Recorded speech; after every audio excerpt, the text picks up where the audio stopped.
शुरू होते ही बिना चीनी के ड्राई फ्रूट का एक बढ़िया-सा लड्डू मिल जाए, तो मज़ा आ जाए। तो आज हम आपके लिए लेकर आए हैं ड्राई फ्रूट लड्डू। उसके पहले चैनल को सब्सक्राइब कर लीजिए, लाइक शेयर भी कर लीजिए, कमेंट कर दीजिएगा। तो इसके लिए सबसे पहले हमने डेट्स लिया है, खजूर लिया है और वो खजूर लगभग हमारा जो है 300 ग्राम के लगभग था, तो उसकी सबसे पहले बीज निकाल देंगे। बीज निकालने के बाद उसको छोटे-छोटे टुकड़ों में काट लेंगे। साथ ही हमने इसमें काजू, बादाम लगभग 150 ग्राम के हिसाब से लिया है। अखरोट इसमें हमने 10 ग्राम लिया है। हालाँकि अमाउंट का कोई बहुत महत्व नहीं रहता, आप अमाउंट अपने हिसाब से कम-ज़्यादा कर सकते हैं। इससे लड्डू के टेस्ट पर कोई भी असर नहीं पड़ेगा। तो इसको छोटे-छोटे टुकड़ों में काट लीजिए, चाहे तो इसकी चाकू की सहायता से काटिए या चॉपर से काटिए, जैसे भी काटना हो। लेकिन और पाउडर अगर आपको बनाना है तो मिक्सी में आप महीन पाउडर बना दीजिए। 1 चम्मच पैन में घी लिया है हमने और उससे खूब धीमी आँच पे अच्छे से कुरकुरा क्रिस्पी रोस्ट कर लेंगे इसको। और फिर उसी पैन में हमने करीबन 50 ग्राम के लगभग किशमिश लिया हुआ है और 2 बड़े चम्मच हमने इसमें नारियल का बुरादा ये डाला है। इसको भी खूब अच्छे से भून लेंगे। फिर 1 चम्मच हमने तेल लिया देशी घी लिया है और उसमें जो छोटे-छोटे टुकड़ों में खजूर हमने काटा था, इसको यहाँ पर थोड़ा-सा भून लेंगे। ये हमने मेलन सीड्स लिया है, जिसमें मस्क और वाटरमेलन है।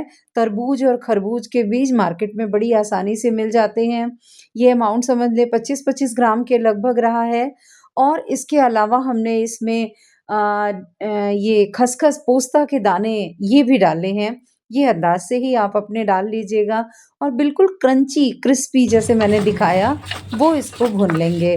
साथ ही तीसी जो ठंडियों में जान होती है, तो तीसी जो है ये भी हमने 150 ग्राम लिया है और जैसे इसकी आवाज़ आप सुन पा रहे होंगे, इस आवाज़ की सहायता से इसको इतना भूनेंगे कि ये आवाज़ अच्छे से जब तक आ रही है, हालाँकि इसको ज़्यादा नहीं भूनेंगे और उसके बाद इसको ठंडा करके पीस लेंगे।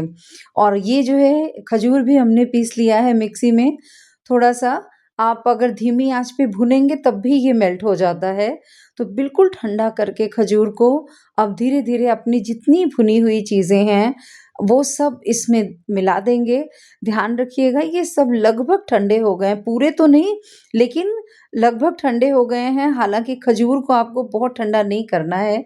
ये मैंने थोड़ा-सा चॉपर में भी इसको चॉप किया था और फिर ये सारे सीड्स, सारी चीज़ें धीरे-धीरे हम इसमें मिला देंगे। जो मैंने तीसी जिसको मैं बता रही आपको जिसको लिया था, उसको भी मैंने पाउडर बना लिया है, मिक्सी में पीस लिया है और ये पोस्ता दाना है, थोड़ा-सा ही हमने डाला है, बहुत तो नहीं। बाद में फिर ऊपर से आपका मन करे डेकोरेट करने के लिए, तो डाल दीजिए। यकीन मानिए ये जितनी सारी चीज़ें हैं, सब इतनी पौष्टिक हैं कि वो बिल्कुल भी नुकसान नहीं करेंगी। थोड़ा-सा टेस्ट बढ़ाने के लिए हमने 1 से 2 चम्मच के लगभग इसमें शुद्ध शहद डाला है। ये मार्केट का शहद नहीं है, ये जहाँ से निकाला जाता है वहाँ से मुझे मिला है और थोड़ा-सा ये गरम है क्योंकि जब तक डेट्स गरम रहेगा तभी आप लड्डू बड़े आराम से बना पाएँगे और इसको बनाना बहुत ही आसान है। आपने देखा होगा इसमें चीनी, गुड़ मैंने कुछ भी नहीं डाला है और देखिए ये फटाफट तैयार होने वाला लड्डू है। इसकी शेल्फ लाइफ़ भी ठीक-ठाक रहती है, 15 दिन, 20 दिन बड़े आराम से, हालाँकि इतना चलता ही नहीं है, ख़त्म हो जाता है उसके पहले, तो मुझे अनुमान भी नहीं है कि कितनी शेल्फ लाइफ़ इसकी होती होगी। ये बनते साथ ही ख़त्म हो जाता है और देखिए कितना सॉफ्ट लड्डू है, इसको जब चाहे तोड़ लीजिए, जब चाहे बना लीजिए और टेस्ट में तो इतना लाजवाब है कि मैं आपको बता नहीं सकती। अगर सर्दियों में आप इसका सेवन करते हैं, 1 लड्डू और 1 ग्लास दूध अगर आप ले लीजिए, तो सर्दियाँ छुएँगी भी नहीं आपको, आप बिल्कुल हेल्दी रहेंगे। तो एक बार इसे ट्राई करें। Bye bye.